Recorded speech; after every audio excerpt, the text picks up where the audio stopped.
ویسے تاریخ یہی کہتی ہے کہ یہود آج تک مسیح علیہ السلام کے پیروکاروں سے مار کھاتے رہے ہیں۔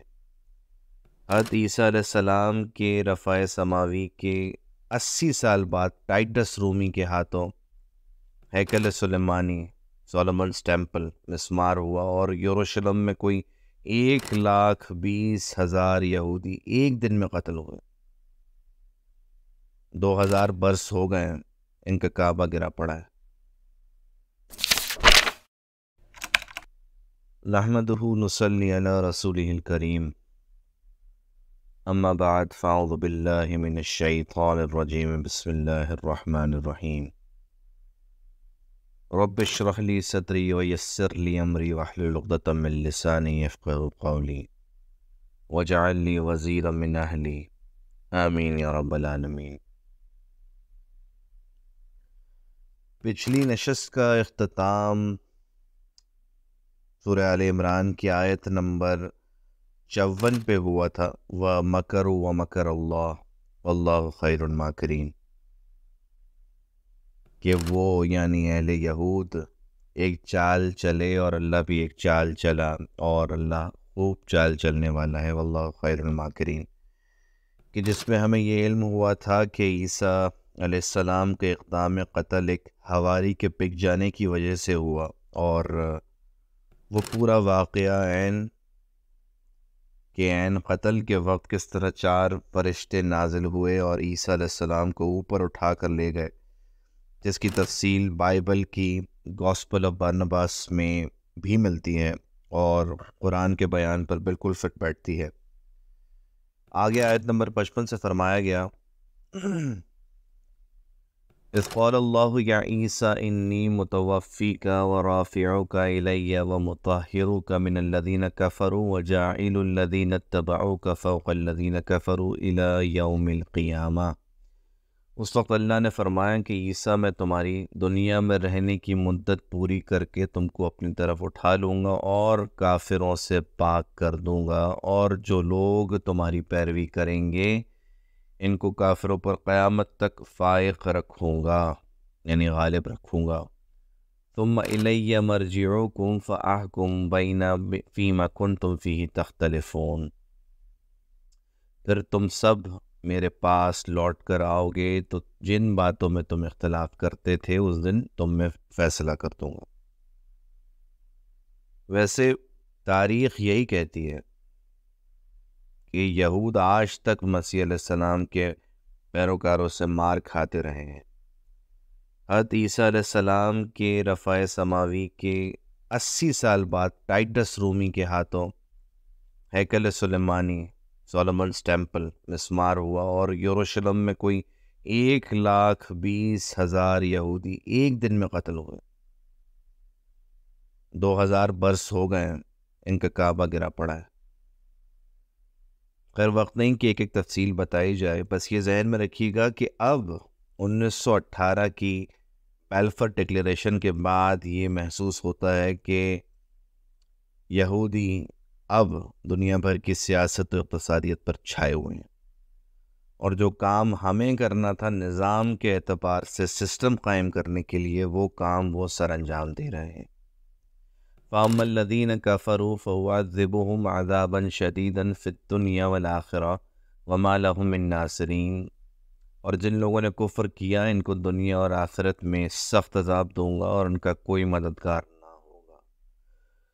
وَأَمَّا الَّذِينَ آمَنُوا وَعَمِلُوا الصَّالِحَاتِ فَيُوَفِّيهِمْ أُجُورَهُمْ وَاللَّهُ لَا يُحِبُّ الظَّالِمِينَ، اور جو ایمان لائے اور نیک عمل کرتے رہے ان کو اللہ پورا پورا صلہ دے گا، اور اللہ ظالموں کو دوست نہیں رکھتا۔ ذَلِكَ نَتْلُوهُ عَلَيْكَ مِنَ الْآيَاتِ وَالذِّكْرِ الْحَكِيمِ، یہ ہم تم کو آیتیں اور حکمت بھری نصیحتیں پڑھ پڑھ کر سناتے ہیں۔ یعنی یہاں پس منظر میں اب جبریل علیہ السلام ہیں اور کہہ رہے ہیں اے محمد یہ ہم تم کو اللہ کی آیتیں اور حکمت بھری نصیحتیں پڑھ پڑھ کر سناتے ہیں۔ ان مثل عیسیٰ عند اللہ کمثل آدم، عیسیٰ کا حال اللہ کے نزدیک آدم کا سا ہے۔ خلقہ من تراب ثم قال له کن فیکون، کہ اس نے مٹی سے ان کا خالق بنایا، پھر فرمایا ہو جا تو وہ ہو گئے، یعنی فرمایا کہ انسان ہو جا تو وہ انسان ہوگا۔ اب جو لوگ حضرت آدم علیہ السلام کی اسپیشل کریشن کے قائل ہیں، ان کو یہاں سے دلیل مل جاتی ہے۔ یہ بڑا سمجھنے کا پہلو ہے کہ مٹی سے بنایا اور کہا ہو جا تو ہو گیا۔ اب یہ تخلیق خصوصی بغیر ماں بغیر باپ کے ہوئی، تو کیا وہ اللہ بن گئے؟ نہیں، خالق تو اللہ ہی رہا۔ تو عین اسی طرح عیسیٰ علیہ السلام بن باپ کے ماں کے پیٹ میں 9 مہینے بھی رہے، اور اعجاز کے اعتبار سے معاملہ آدم علیہ السلام سے کم تر ہی رہا، تو وہ کیسے خدا بن گئے؟ اور پھر اور کم تر معاملہ یحییٰ علیہ السلام کا رہا کہ والد انتہائی بوڑھے اور والدہ بانجھ، لیکن اللہ نے اولاد دے دی۔ تو بھائی یہ سارے معجزات ہیں، اللہ کو اختیار ہے جو چاہے کرے۔ الحق من ربک فلا تکن من الممترین، تمہارے پروردگار کی طرف سے یہ حق ہے، سو تم ہرگز شک کرنے والوں میں نہ ہونا۔ بظاہر خطاب حضور سے، لیکن روئے سخن مخاطبین سے،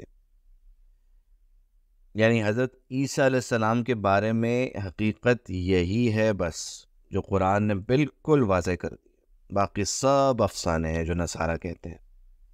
فَمَنْ حَاجَّكَ فِيهِ مِنْ بَعْدِ مَا جَاءَكَ مِنَ الْعِلْمِ، پھر اگر یہ لوگ عیسیٰ کے بارے میں تم سے جھگڑا کریں اور تم کو حقیقت تو معلوم ہو ہی چلی، فَقُلْ تَعَالَوْا نَدْعُ أَبْنَاءَنَا وَأَبْنَاءَكُمْ وَنِسَاءَنَا وَنِسَاءَكُمْ وَأَنفُسَنَا وَأَنفُسَكُمْ ثُمَّ نَبْتَهِلْ فَنَجْعَلْ لَعْنَةَ اللَّهِ عَلَى الْكَاذِبِينَ، تو ان سے کہو کہ ہم اپنے بیٹوں اور عورتوں کو بلاتے ہیں، تم اپنے بیٹوں اور عورتوں کو بلاؤ، اور ہم خود بھی آئیں تم خود بھی آؤ، پھر دونوں فریق دعا و التجا کرتے ہیں، اور جھوٹوں پر اللہ کی لعنت۔ اس کا بیک گراؤنڈ یہ ہے کہ ایک وفد نجران میں جو ابو حارثہ اور ابن علقمہ جیسے بڑے پادریوں کی سربراہی میں سرکردگی میں مدینہ آیا تھا، جو حضور صلی اللہ علیہ وسلم کے اس قدر سمجھانے کے باوجود بھی قائل نہیں ہو رہے تھے، تو آخر میں کہا گیا کہ ان کو مباہلے کی دعوت دی جائے۔ مباہلہ کیا ہے کہ جب حق آ چکا اور ہر بات دلیل کے ساتھ واضح ہو گئی، مگر ضد پہ اڑ جائیں، تو اب آ جاؤ، سب جمع ہوتے ہیں، میرے بچے تمہارے بچے، میری عورتیں تمہاری عورتیں، اور سب مل کر گڑ گڑا کر دعا کرتے ہیں کہ ہم میں سے جو جھوٹا ہو اللہ اس پر لعنت کرے۔ یہ مباہلہ ہے، مطلب بالکل آخر کی شے۔ اب مباہلے کا سنا تو ڈر گئے اور مہلت مانگ لی، کیونکہ دل تو گواہی دے رہا تھا کہ یہ واقعی اللہ کے نبی ہی ہیں، اور اگر نبی کی لعنت پڑ گئی تو ہلاکت یہیں ہو جائے گی، اور نسلوں تک اس کا اثر بھی رہے گا، اور پھر عرب الگ پیچھے پڑ جائیں گے۔ تو بزدلوں نے ایمان تو قبول نہ کیا، مگر مقابلہ بھی چھوڑا، جزیہ بھی دیا، اور صلح کا بول کر واپس چلے گئے۔ ان ھذا لہو القصص الحق، یہ بیانات صحیح ہیں، حق ہیں۔ وما من الہ الا اللہ، اور اللہ کے سوا کوئی معبود نہیں، بے شک وان اللہ لہو العزیز الحکیم، اور بے شک اللہ غالب اور صاحب حکمت ہے۔ فَإِن تَوَلَّوْا فَإِنَّ اللَّهَ عَلِيمٌ بِالْمُفْسِدِينَ، اور اگر یہ لوگ پھر جائیں تو اللہ مفسدوں کو خوب جانتا ہے۔ یہاں الحمدللہ اس سورہ مبارکہ کے نصف اول کا پہلا اور دوسرا حصہ مکمل ہو گیا ہے۔ اللہ تعالی ہمیں سیرت کی صحیح نفسیات کے ساتھ قرآن سمجھنے کی توفیق عطا فرمائیں۔ بارک اللہ لی ولکم فی القرآن العظیم ونفعنی وإیاکم وآیاتہ وذکر الحکیم۔ ذلك الكتاب لا ريب فيه هدى للمتقين